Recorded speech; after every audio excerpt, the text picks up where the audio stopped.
slide. I see artwork everywhere in Vietnam. As someone who loves art and who promotes art in Singapore, I wonder very much if something beautiful here can be created. Last year I had the benefit of learning how truly great Vietnamese artists are. I had not realized it before. And now, I look out for Vietnamese art each time I come into Vietnam, which is about once to twice a month.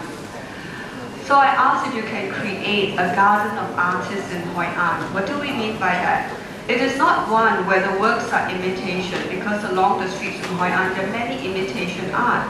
But can you create a garden where the Vietnamese artists themselves would come here to become inspired to paint, to draw, to write poetry and beautiful stories? If everywhere else in Vietnam imitation art is sold, can Hoi An be a place where a few streets can be dedicated to where true artists can come and create future masterpieces of Vietnam, drawing on international cultures, historical heritage, the setting you have created, and the diversity of foods, cultures, smells, experiences, and people. I think this is possible. Next slide. These, I think, are original. Dr. Tai will know. Okay. I think it's possible. Perhaps, just like how Claude Monet loved his garden in Giverny, and lived there, painted till he died. Hoi An can become a place where artists can come to live, to paint, to write. That would be me. So they go from this life to the next. So if you do this, if you build a garden of artists, I will come here and I will be the first to buy a small house and to live in it. Next slide. Human beings, we love beautiful things. In this show, What Dreams May Come, Robin Williams created scenes after scenes of incredible beauty. And there was another movie that was called Girl with the Pearl Earring, where each cut of the movie was modeled after the work of Dutch artist Johannes Vermeer. These beautiful movies, people watch them again and again because of the scenes that are in the movies. So what we need to do, next slide, is to create a beautiful city with beautiful images and beautiful people, so that when people visit Hoi An, what they see is just beauty, sheer beauty. These are intangibles. And of course architecture does that.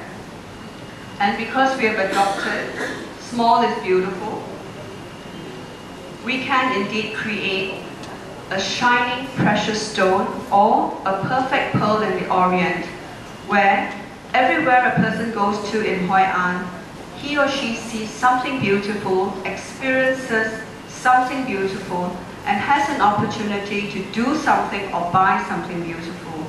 So anyone who comes here takes away a special feeling, and they want to go home and tell the whole world about it. This is an example of how people find beauty. This is Gail Freeney's work in Vancouver. I found her work on the internet.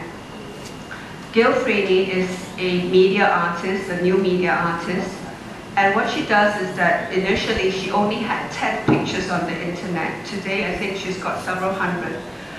People look for her work. Her pictures, these pictures on the internet, the original would sell for about $2,000. Okay, she makes these pictures, but you don't own the rights to the pictures. All you own is the ability to take the picture and to do something with the picture when you buy her picture. So Gail Freeney, out of Vancouver, without any marketing, through very, very beautiful images that people find, okay, on the internet, created for herself, a following. I think Hoi An can do that. Next slide. Small is beautiful. Next slide. Okay. Globalization, because we're very tempted to follow where everyone else has gone, right? The effects of globalization is that because of information flow, everybody tries to copy everybody. And when everybody tries to copy everybody, you have a lot of homogeneity and alikeness. And aliveness in young people around the world. It doesn't matter whether you are going to be in Hanoi, or you're going to be in Singapore, you're going to be in London or New York. Young people look the same. You know, they all have their iPods. Okay, they all look the same. Yet, the more alike the world gets, the more people look for things that are different, because people want to experience something that is different. So, this is where the rise of subcultures and the redefinitions of global village and communities happen. So I truly believe that if Hoi An differentiates itself and say to yourself that you will be small, you will be absolutely and totally beautiful, people will come to you. Next slide. Because, and I didn't know that you were called a pearl, because the perfect pearl, okay, in all literature, is always priceless. You cannot put a price to it. Indeed, Hoi An can be that. Final slide. All is beautiful. Thank you.